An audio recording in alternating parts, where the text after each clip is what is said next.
This is your Astro at Starlight G Recording. Okay, this is a lesson how to record a bass guitar and a tube mic onto Studio One. Okay, first you gotta tune your bass up, and I show you how to do that on my last video, but I am taking off the camera. I am going to show you the things I do. Now, here we go with the process of part one, how to do this. Okay, now I am going to show you my 5-string Music Man bass guitar.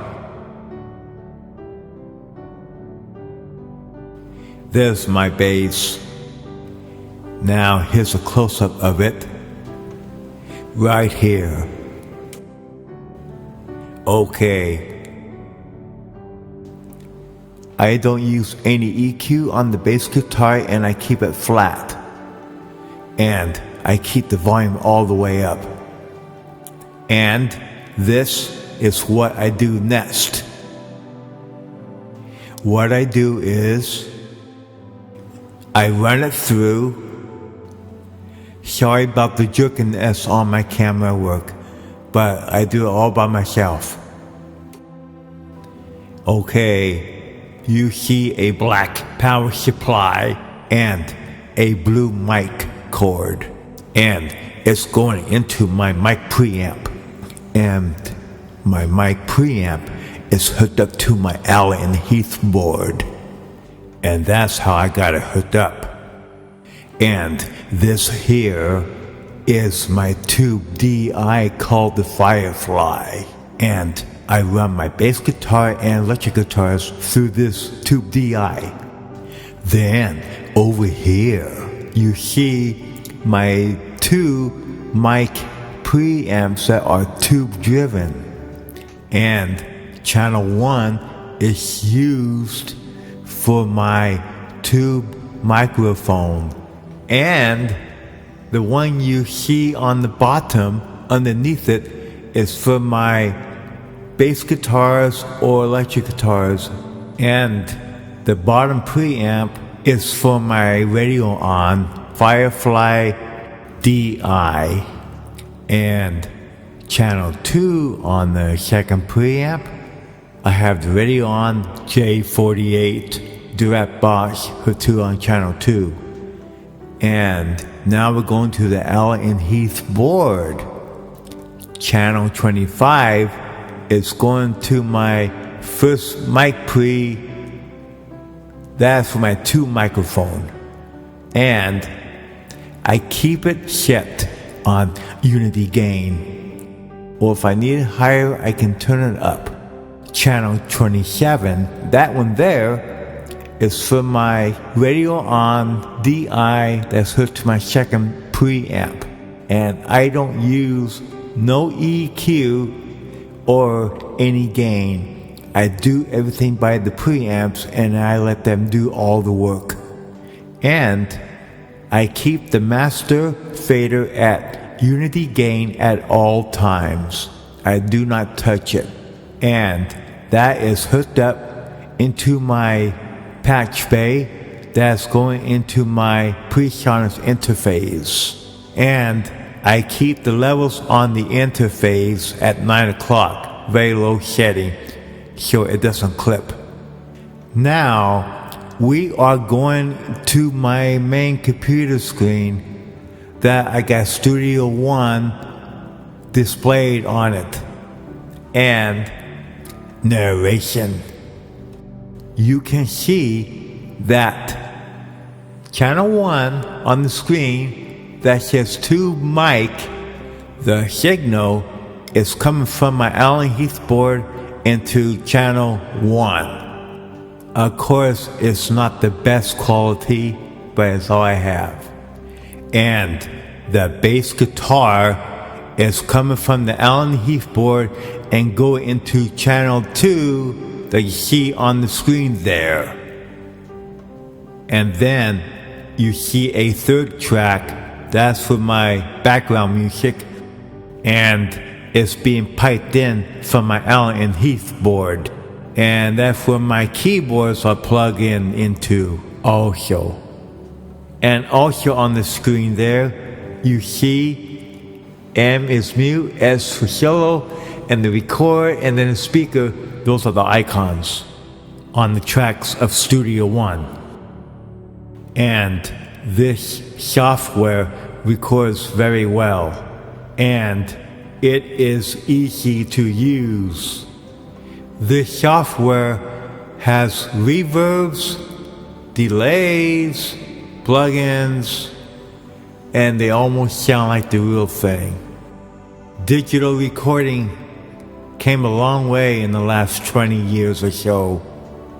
Now I am going to my interface. You see two mic cables hooked into my mic instrument line levels, all balanced, coming from my patch bay, then from my Allen and Heath board. And it's all balanced all the way. Now, there is a blue light where the master control is located at, set at unity gain, and make sure that the VU meter on the right of everything by the headphones don't peek into the red. And that's how I got my interface into my recording studio. No plemo. And then you see a Tascam 16 channel mixer that is hooked up as a playback unit for the whole system. And that is the center one in the big rack. And that's how part of my system is routed in my recording studio at home.